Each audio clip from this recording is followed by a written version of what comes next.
Oke, lanjut ke soal berikutnya. Di sini dikatakan bahwa si Gangga dan si Iwan memiliki pekerjaan sebagai asisten rumah tangga. Waktu yang dibutuhkan oleh si Ganggang dalam mencuci piring adalah 30 menit, sedangkan waktu yang diperlukan oleh si Iwan adalah 60 menit. Kalau mereka berdua-duanya kerja bareng mencuci piring, berapa waktu yang dibutuhkannya? Nah, ini adalah perbandingan terbalik ya sebenarnya, karena ini hasilnya bukan di jumlah kan. Jadi waktunya bukan 30 ditambah 60. Ini salah. Ya, kalau gitu kan berarti nanti dia berbarengan tapi waktunya malah jadi 90 menit, malah jadi makin lama. Harusnya kan kalau berbarengan makin cepet ya waktu yang diperlukan untuk mencuci piringnya. Nah, makanya ini pakai perbandingan terbalik. Jadi satu piring bisa dikerjakan dalam 30 menit, nanti ditambah yang si Iwan. Satu piring juga bisa dikerjakan dalam 60 menit. Jadi ini satu piring, satuannya per menit gitu ya. Juga sama satu piring per menit. Nah, kalau dia kerja bareng ya berarti tinggal jumlah aja. Nah, ini adalah hasilnya segini juga. Nah, kita yang mencari T-nya ini. Satu piring berapa menit sih waktu yang diperlukannya? Terbalik jadinya ya, berbanding terbalik. Nah, biasa kita samakan penyebutnya. Yang ini kan berarti dikali 2 ya. Biar jadi 60. Jawabannya 20 ya. Ini kan 3 ya, 3. Ya, berarti seperti sama dengan 20, berarti T-nya sama dengan 20 menit. Jadi jawabannya yang B. Lanjut ke soal berikutnya, seorang mengendarai mobil ke tempat kerjanya selama 1 jam dengan jarak 30 km. Oke, berarti kecepatan mobilnya 30 km per jam. Jika dia terlambat berangkat 10 menit, kecepatan yang harus dia gunakan agar sampai ke kantor adalah, oke, jadi kecepatan mobilnya ini biasanya 30 km per jam ya. Nah, jadi dia mobilnya ini kalau dari ini ke kantor dia memerlukan waktu 1 jam ya. Nah, sekarang dia telat 10 menit. Jadi waktunya sekarang cuma punya 50 menit untuk sampai di kantor. 50 menit itu berapa jam ya? Ya tinggal dibagi 60, 5 per 6 ya. 5 per 6 jam. Oke. Nah, sekarang dia cuma punya waktu segini. Nah, berapa sih kecepatannya biar dia sampai ke tepat waktu ke kantornya gitu ya? Berapa? Harusnya kecepatannya makin cepat ya. Ini perbandingannya apa kira-kira? Lurus atau terbalik? Kalau belum tahu materinya cek dulu ya di bab TPA bagian aritmatika, bab perbandingan ini, subbab perbandingan. Nah, ini bayangnya gini aja, kalau waktunya makin sedikit, maka kecepatannya harus ditambah. Ya kan? Kan di sini waktunya 1 jam, dia pakai kecepatannya 30. Nah, kalau sekarang kecepatannya waktunya jadi sedikit kan, jadi 5 per 6, maka kecepatannya harus ditambah supaya tepat waktu sampai ke kantornya gitu. Berarti ini berbanding terbalik ya, karena ininya turun, ininya naik. Nah, jadi nanti disimpannya kayak gini. Di sini simpan 30 km per jam. Nah, di sini waktunya 1 jam. Oke, yang ini juga kita sama 5 per 6 jam. Di sini berarti 5 per 6 jam. Di sini berarti ya ini tanda tanya berapa ya nilai kecepatannya. Ini terbalik tuh maksudnya kayak gitu. Jadi kalau di sini disimpan kecepatannya di sini, kita simpan waktunya di bawah di sini. Oke. Kalau berbanding lurus nanti kayak gini. Nah, ini jadi dia lurus. Sejajar gitu ya, ini dengan ininya. Nah, kalau terbalik ya terbalik. Tapi ini bukan perbandingan lurus ya, jadi perbandingan terbalik ini. Oke, kita kerjakan tinggal kali silang. Jadi tanda tanya itu adalah berapa? Pindah ruas ke sini, ini ke situ. Berarti 30 dibagi 5 per 6. 30 dibagi 5 kan 6 ya. 6 kali 6, 36. Nah, jadi inilah dia kecepatan yang harus dikemudikan oleh si pengendara, 36 km per jam ya. Lanjut ke soal berikutnya, perbandingan jumlah permen coklat dan permen susu dalam suatu toples adalah 5:7, sedangkan perbandingan permen kopi dan permen coklat adalah 6:2. Oke, kita tulis dulu deh. Coklat dibagi susu ini 5:7. Terus kopi banding coklat di sini 6:2. Selisih permen susu dan permen coklat adalah 8. Jumlah ketiga jenis permen dalam toples tersebut berapa? Oke, S tambah K tambah C nya berapa gitu ya. Yang ditanyain S tambah C tambah K. Ya, berapa ini? Kayak gitu kan. Nah, caranya ya tinggal kita substitusi aja sih. Mungkin kita pengen di sini S kan sama dengan 8 tambah C ya. Substitusikan ke sini. Nah, berarti C sama dengan ini 8 ditambah C, ini 5, ini 7. Jadi 7C sama dengan 8 kali 5 40 tambah 5C. Jadi 2C sama dengan 40. Jadi C-nya berapa? Jadi C-nya 20. Oke, kalau C dapat 20 berarti S-nya 28. C-nya 20 masukin ke sini. Ini 6 dibagi 2 itu 3 ya.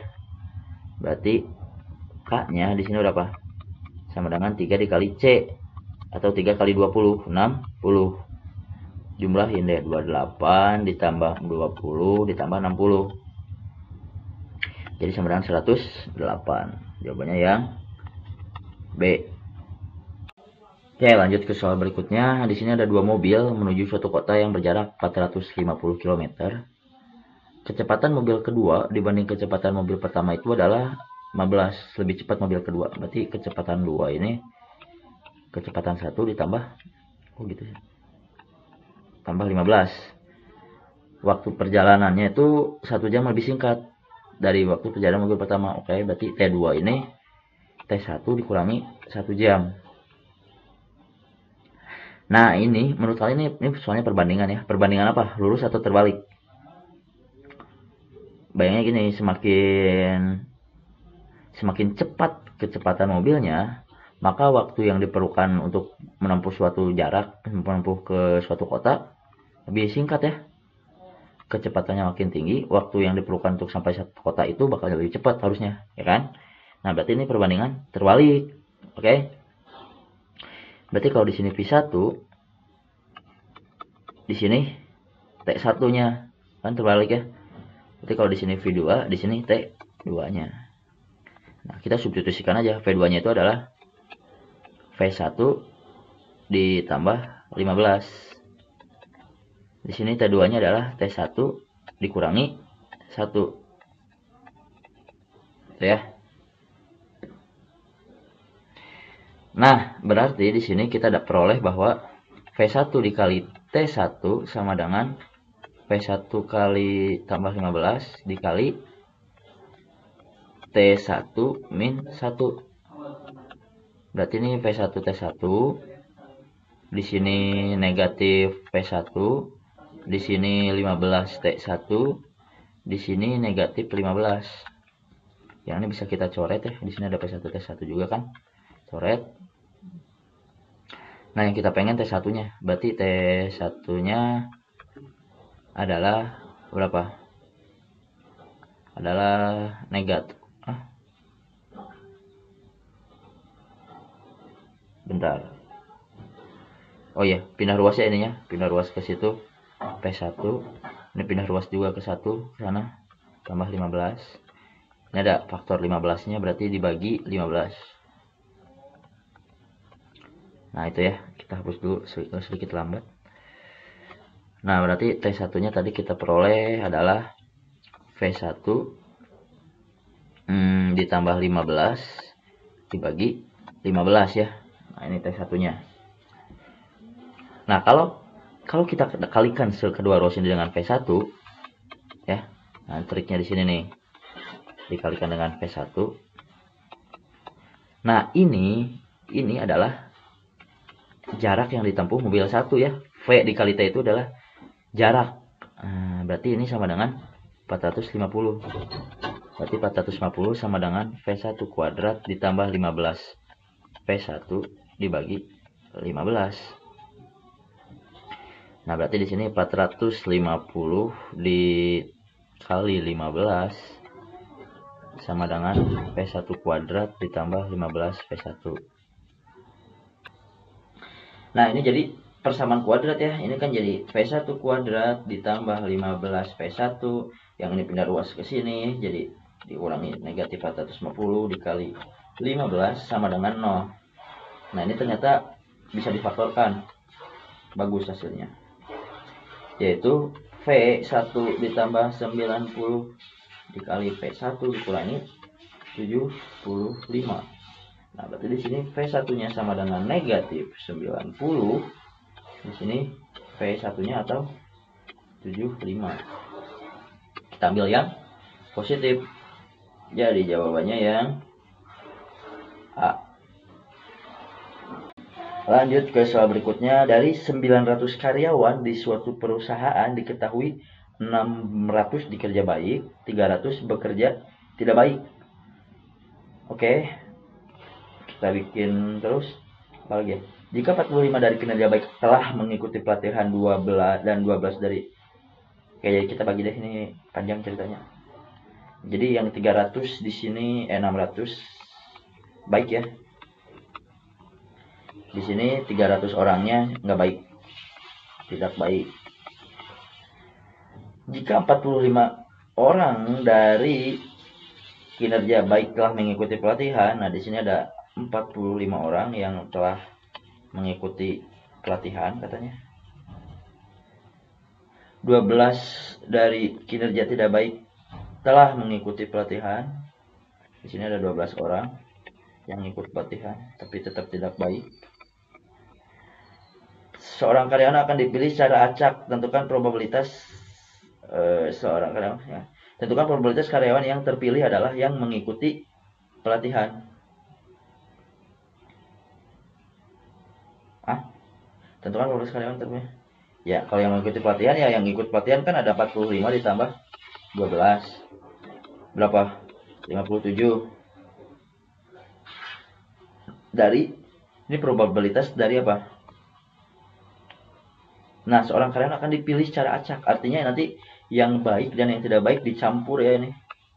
Dicampur. Tentukanlah probabilitas karyawan yang terpilih adalah karyawan yang mengikuti pelatihan. Oke, berarti udah tinggal dibagi 900 berarti ini. Gitu ya, gampang ya. Dibagi 3. Ini berapa? 19 ya dibagi 3. Kan 60 tuh. Ngelihatnya kayak gini, 50 tuh kan 60 dikurangi 3. Ya kan?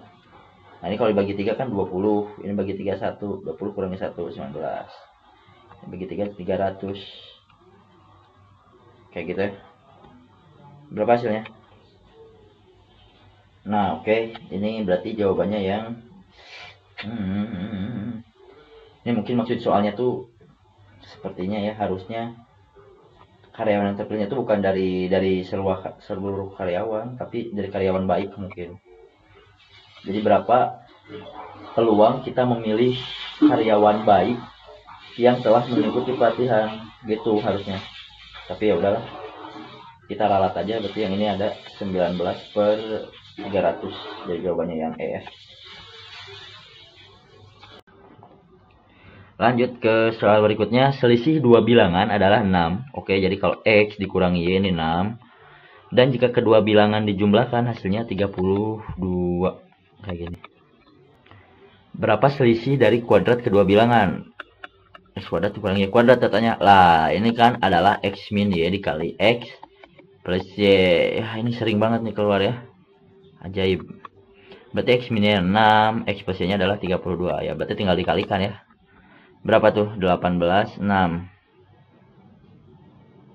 Kalau 18, 6. Ngaco, 19, 6. Astagfirullah, 19, 2. Sorry. 19, 2 ya. A ya. Oke, lanjut ke soal berikutnya. Seorang pekerja mengecat tembok yang tingginya 3 meter. Jadi kalau kita bayangin ada tembok, ini tingginya 3 meter. Misalnya ini lebarnya X meter. Nah, dan dia telah menyelesaikan sepertiga dari luas. Berarti ini sepertiga dari L, ini 2/3 dari L gitu ya. Lah, kemudian dia mengecat lagi sebanyak 5 meter persegi gitu ya. Nah, ternyata hasil yang dia kerjain ini adalah udah 3/4 dari luas temboknya. Gitu. Oke. Jadi sepertiga dari luas ditambah 5. Nah, jadi sepertiga dari luas ditambah 5 meter kubik ini adalah dia telah menyelesaikan ini tuh segini tuh 3/4 dari luasnya sebenarnya. Kayak gitu. Nah, jadi 5 sama dengan 3/4 dikurangi sepertiga kali L, oke? Pindah luas ya.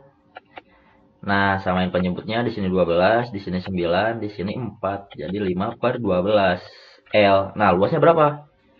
Luas tuh luas totalnya. Ya, luas total tinggal 3 dikali X, oke? Berarti ini sama dengan 5 kali 12 dikali 3X. Ini bisa dihabak jadi 4. Jadi 5/4X. Sama dengan 5.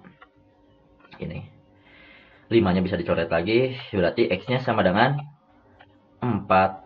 Jawabannya yang C. Oke, lanjut ke soal berikutnya. Di sini 7 tahun yang lalu umur ayah sama dengan 6 kali umur Gangga. Jadi misalkan kalau A dan G ini adalah umur sekarang. Nah, berarti umur no. Berarti kalau 7 tahun yang lalu berarti kan jadi A-7 dong. Ya. Nah, berarti ini juga G-7 juga. Dan katanya umurnya ayah ini 6 kali umurnya Gangga di 6 tahun yang lalu. Jadi kayak gini ya. A-7 sama dengan 6G dikurangi berapa 7 kali 6? 3, 4, 2 ya. Nah, terus udah nih satu persamaan. Terus yang lanjutnya. Jika tahun depan, nah kalau tahun depan berarti A+1, di sini G+1 juga ya. A+1, G+1. Tahun depan katanya sekarang umur ayah itu 2 lebihnya dari 3 kali umur Gangga. Nah, kayak gitu. Oke, berarti ini A+1 sama dengan 3G ditambah 3 ditambah 2. Berarti di sini apa ya, tinggal substitusi aja ya nih. Berarti A sama dengan 3G, ini berapa? 4 ya. Substitusikan ke sini. 3G ditambah 4 kurangi 7 sama dengan 6G kurangi 42. Berarti sini jadi 3G. Di sini 42 ditambah 4 dikurangi 7 ya. Berapa tuh? 39. 3G. Berarti G-nya 13. Jawabannya yang A. Nah, tapi sebenarnya bukan A, karena di sini yang ditanyain berapa tahun umur Gangga 5 tahun yang akan datang. Nah, berarti harusnya 13 ditambah 5 itu 18. Yang D ya. Yang D. Lanjut ke soal berikutnya. Hasil uji penggunaan biofuel menunjukkan bahwa dengan 5 liter minyak jelantah, kendaraan mampu menempuh jarak 60 km. Dengan asumsi medan yang dilalui sama, berapa liter minyak jelantah yang diperlukan untuk menempuh 150 km? Nah, ini soalnya perbandingan ya. Nah, perbandingan ini tuh ada dua. Ada perbandingan lurus, ada perbandingan terbalik gitu ya. Nah, kira-kira ini lurus atau terbalik? Logikanya gini, kalau 5 liter butuh bisa 60 kilo. Nah, sekarang kalau 150 kilo, 150 kilo, ini berapa nih liter yang dibutuhinnya? Gitu kan? Harusnya lebih banyak nggak sih? Nah, karena kalau jarak yangnya semakin banyak, maka liternya semakin banyak. Ini berarti dia berbanding lurus, oke? Jadi tinggal simpan aja di sini 60, di sini 5. Di sini tanda tanya, di sini 150, di sini nggak tahu berapa liter gitu ya. Jadi si tanda tanyanya adalah 5 dikali 150 dibagi 60. Nah, dibagi 3, 5 dibagi 3, 2. Jadi 25 dibagi 2, 12,5.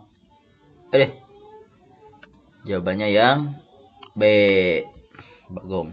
Lanjut ke soal berikutnya. Gangga menjual parsel yang berisi 2 kg mangga, 2 mangga, 2 jeruk, dan 1 anggur dengan harga 157.000. Sedangkan parsel yang berisi 1 mangga, 2 jeruk, dan 2 anggur harganya 178.000. Terus parsel yang berisi 2 mangga, 2 jeruk, 3 anggur ini dijual dengan harga 247.000. Nah, pertanyaannya berapa harga parcel yang berisi 2 kg mangga dan 2 kg anggur? Berapa harganya? Berarti kita nyari harga mangga dan anggur dulu gitu lah ya. Caranya gimana? Kita eliminasi dulu yang ini nih. Kita kurangkan 2 kurang 1, 1 M. 1 mangga ya, bukan 1 miliar. 2J dikurangi 2J habis. 1 apel dikurangi 2 apel, negatif apel. 157 dikurangi beginian, berapa tuh? Negatif ya pastinya. Ya yang gede aja dikurangi yang kecil. Gini ya kan, 157 dikurangi 178 itu sama aja kayak kita nulis negatif 178 dikurangi 157. Nah, ini kan lebih enak dihitungnya yang gede kurang yang kecil kan? Di sini 1, di sini 2. Tuh kan enak kan jadi 21. Nah, itu. Nah, habis itu eliminasi lagi apa mana apa ya? Apa ya yang bagus? Ini sama ini nih. Nah, ini sama ini yang kedua, yang ini sama yang ini. Yuk, 2M kurang 2M habis. 2J kurang 2J habis. 1 jeruk dikurangi 3 jeruk, negatif 2. Kok jeruk apa? Ini kurang ini, kayak tadi lagi, negatif, berarti 247 dikurangi 157. Berapa? 0. 9. Udah, 90 ya.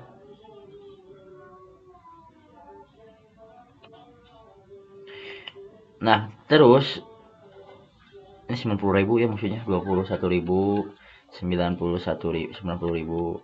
Berarti harga apel itu sebenarnya berapaan? 45 ribuan. Oke. Masukin sini 45.000.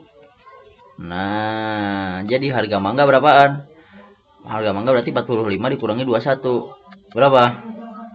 24. Nah, jadi mangga harganya 24, berarti ini 48.000. Wah, kayak zaman sekarang ya. Pakai K. Berarti kalau 2A ini 90.000. Berarti harga untuk membeli 2 mangga dan 2 apel berapa? 138.000 rupiah deh ya. Oke, lanjut ke soal berikutnya. Di sini diketahui bahwa selisih uang Gangga. Selisih uang Gangga dan Heni ini adalah 7.500. Nah, kayak gitu ya. Kemudian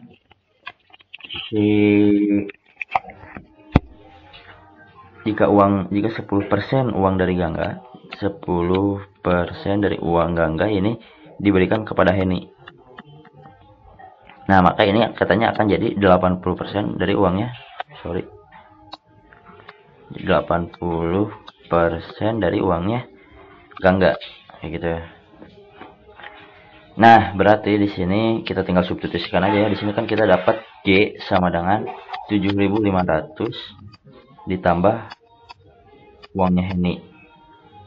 Berarti di sini 10% dikali substitusikan 7.500 ditambah H, terus ditambah H lagi. Ini sama dengan 80% dari 7.500 ditambah H gitu ya. Nah, terus ini kan 10% dikali 7.500 itu adalah 750. Ini jadi 0,1 dikali H. Yang ini H. Yang ini 80% dari 7.500 itu adalah 6.000. Ini adalah 0,8 H. Oke. Ini 0,1 ditambah H. Ini kan jadinya 1,1 H ya. Terus dikurangi 0,8, berarti di sini jadi 0,3 H.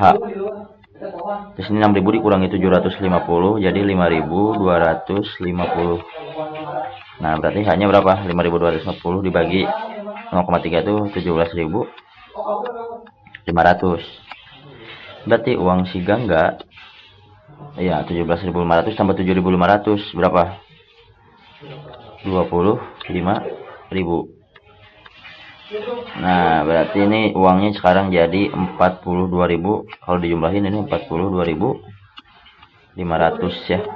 Jadi jawabannya yang A. Sorry. Yang ini ya. Nah, itu. Lanjut ke soal berikutnya. Seorang siswa memperoleh nilai 85. Sebentar. Nggak mau sih. Nah, 82, 94, dan 68 dan 72 untuk mata pelajaran. Berapa nilai yang harus ia peroleh untuk mata pelajaran kelima agar nilainya rata-ratanya 86? Nah, ini ya tinggal jumlahin dulu semua ya. 82 ditambah 94 ditambah 86 ditambah 78 ditambah, nah ini nilainya X misalnya ya. Nilai kelimanya, nilai mata pelajaran kelima X dibagi 5 pelajaran. Ini sama dengan 86 gitu ya.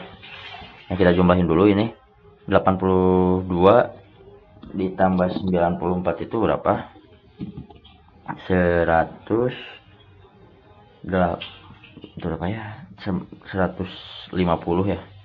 82 ditambah 94 176 ditambah 86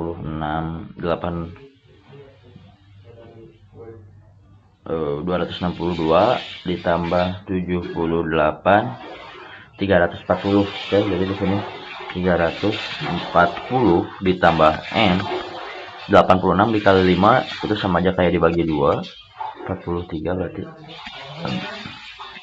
kali 0 ya, tambah 0 dikali 10.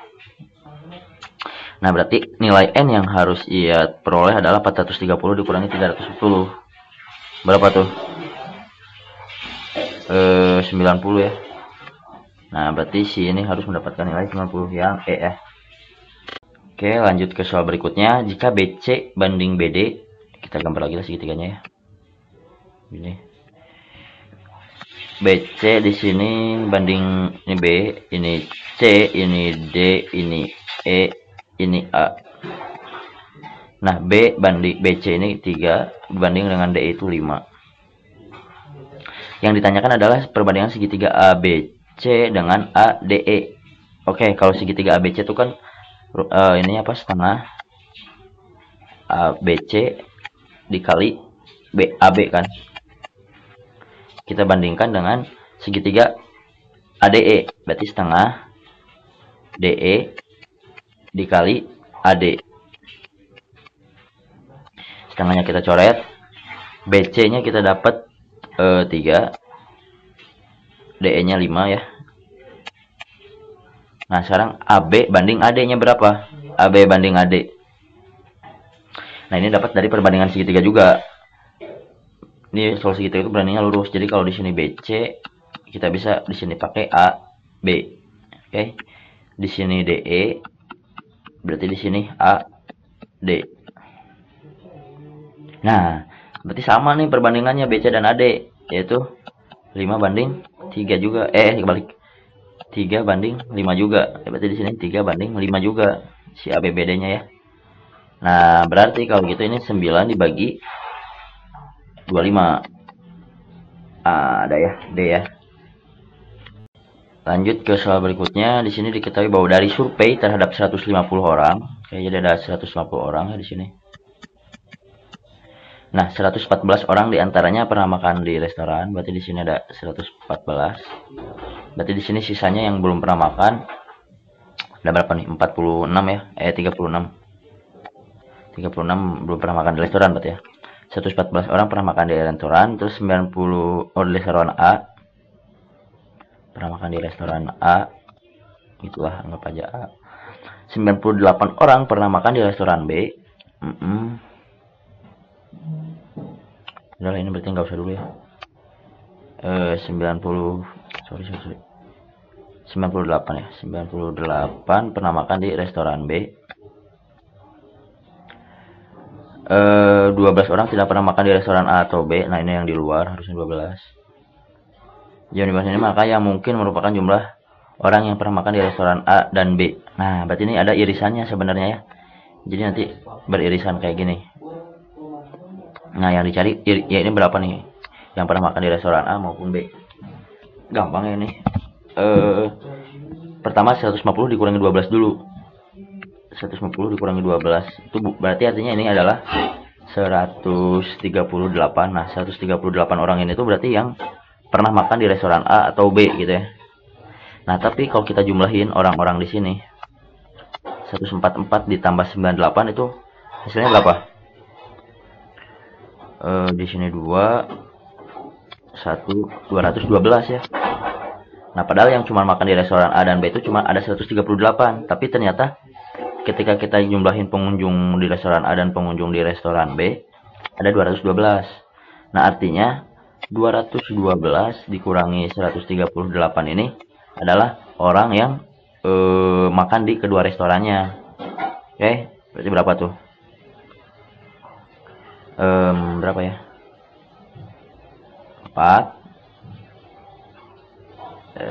7. Berarti 74 orang ya jawabannya yang C. Yang ini. Sorry. Yang ini dia.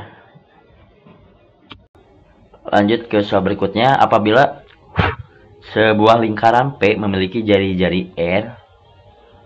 Ini ada lingkaran P yang jari-jarinya R katanya. Di mana R adalah 40% dari lingkaran jari-jari L, terus ada lingkaran L. Nah, kalau L ini jari-jarinya adalah 40% dari, berarti lebih kecil ya harusnya. 40. Oh, enggak. R ini 40% dari jari-jarinya L. Nah, misalnya kalau di sini jari-jarinya si L itu R. Pusingnya jadi. Enggak, sini R. Tapi ini jari-jarinya si R, misal R gede lah. Nah, jadi gini ceritanya. Ada lingkaran L yang jari-jarinya R besar itu. Terus ada lingkaran P yang jari-jarinya R kecil. Dimana R kecil ini adalah 40% dikali R besar gitu ya. 40% dari jari-jarinya lingkaran L. Ini bukan dan ya, dari jari-jari lingkaran L. Berapa persenkah luas lingkaran P dan L? Dari lingkaran L. Berapa ya si P-nya?